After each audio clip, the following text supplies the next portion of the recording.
Selamat siang, perkenalkan nama saya Idewa Idevi Suryani dengan NIM 20 240 20 1030. Saya dari Prodi Bimbingan dan Konseling. Dengan ini saya akan menjelaskan beberapa materi yang ada di samping saya. Nah, materi yang pertama yaitu konsep dasar dan urgensi pengembangan pribadi dalam profesi konseling. Nah, pengembangan pribadi ada tersebut yaitu investasi berkelanjutan bagi seorang konselor.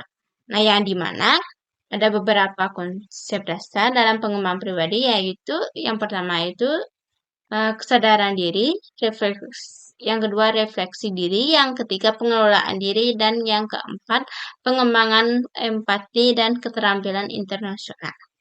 Nah, kalau urgensi dalam pengembangan pribadi itu yaitu meningkatkan efektivitas terapeutik, yang kedua mencegah proyeksi, yang ketiga mengelola stres, dan yang keempat meningkatkan pemahaman klien. Selanjutnya yang kedua itu ada peran konselor dalam berbagai konteks layanan. Nah, yang pertama itu ada fleksibilitas peran. Fleksibilitas peran itu seorang konselor itu harus seringkali menjalankan beberapa peran sekaligus tergantung pada kebutuhan dan konteks layanan. Nah, ada yang kedua itu keterampilan inti. Keterampilan inti itu terlepas dari konteksnya. Keterampilan inti seorang konselor itu meliputi metode mendengarkan aktif, empati, dan komunikasinya efektif. Dan yang ketiga, etika profesional. Etika profesional dalam setiap peran konselor itu harus menjunjung tinggi kode etik profesi demi kepentingan terbaik klien. Dan yang keempat, kolaborasi. Konselor itu seringkali bekerja sama dengan profesi lain seperti psikolog, pekerja sosial, guru, dan dokter untuk memberikan layanan yang komprehensif. Yang ketiga ada konsep kesadaran diri dan refleksi pribadi. Kesadaran diri adalah tentang mengetahui diri Anda. Dan sedangkan refleksi pribadi itu adalah proses untuk mencapai dan memperdalam pengetahuan tersebut. Nah, keduanya itu sangat penting dalam pertumbuhan pribadi dan profesional. Nah, adapun aspek penting di dalam kesadaran diri dan refleksi pribadi yaitu ada pikiran, perasaan, nilai-nilai, dan keyakinan, menganalisis reaksi, mengevaluasi dampak, dan mengidentifikasi pola. Selanjutnya yang keempat ada strategi regulasi emosi bagi konselor. Nah, yang pertama itu ada strategi berfokus pada antisipasi dan modifikasi situasi. Nah, yang kedua strategi berfokus pada modifikasi kognitif pikiran. Nah, restrukturisasi kognitif, pengambilan perspektif, dan fokus pada aspek positif. Dan yang ketiga, strategi berfokus pada modifikasi respon. Nah, teknik ini relaksasi, aktivitas fisik, ekspresi emosi yang adaptif, dan mencari dukungan sosial. Nah, yang keempat ada strategi setelah respon emosional muncul. Nah, yang dimana refleksi diri, supervisi, dan konsultasi, dan menetapkan batasan yang sehat.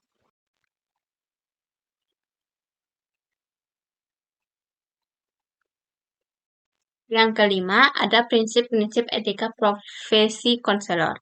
Nah, etika itu adalah landasan penting dalam praktik konseling untuk melindungi klien dan menjaga integritas profesi. Nah, adapun prinsip-prinsipnya yaitu yang pertama keadilan. Keadilan ini bersikap adil dan setara terhadap semua klien. Dan yang kedua ada kejujuran dan kesetiaan.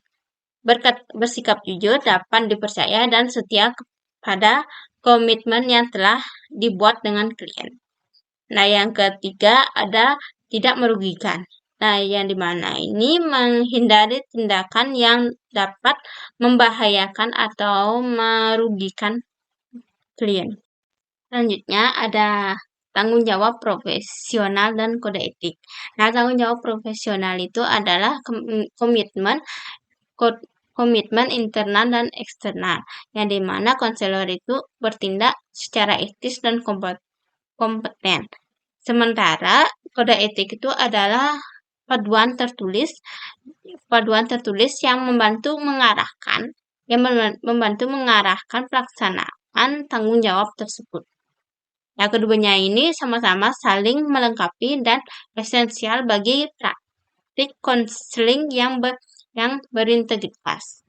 Nah, aspek utama dalam tanggung jawab profesional itu yaitu ada kesejahteraan klien, kerahasiaan dan privasi, integritas dan akuntabilitas.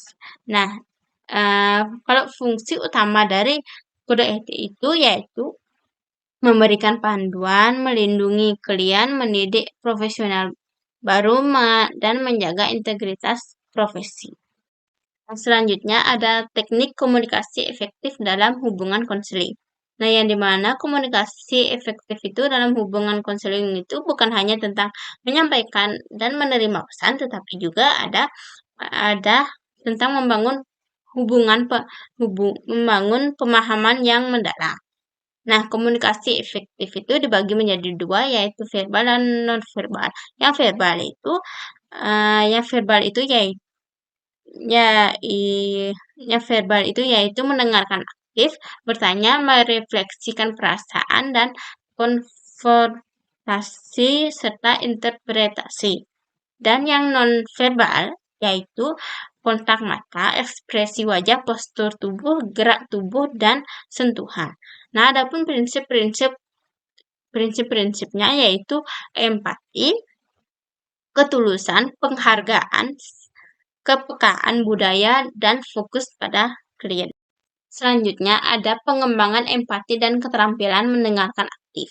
Nah, pengembangan empati adalah tentang meningkatkan kapasitas Anda untuk memahami dan merasakan apa yang dirasakan klien.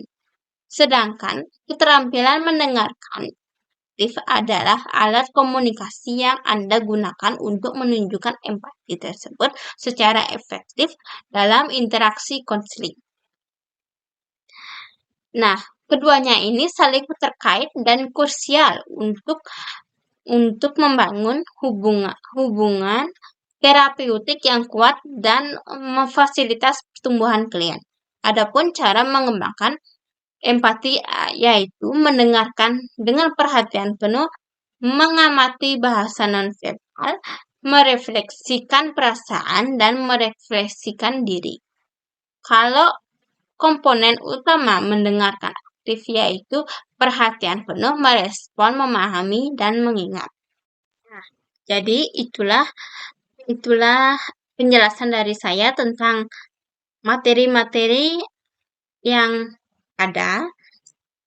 Kalau misalnya ada yang salah, saya mohon maaf dan sampai jumpa. Selamat siang.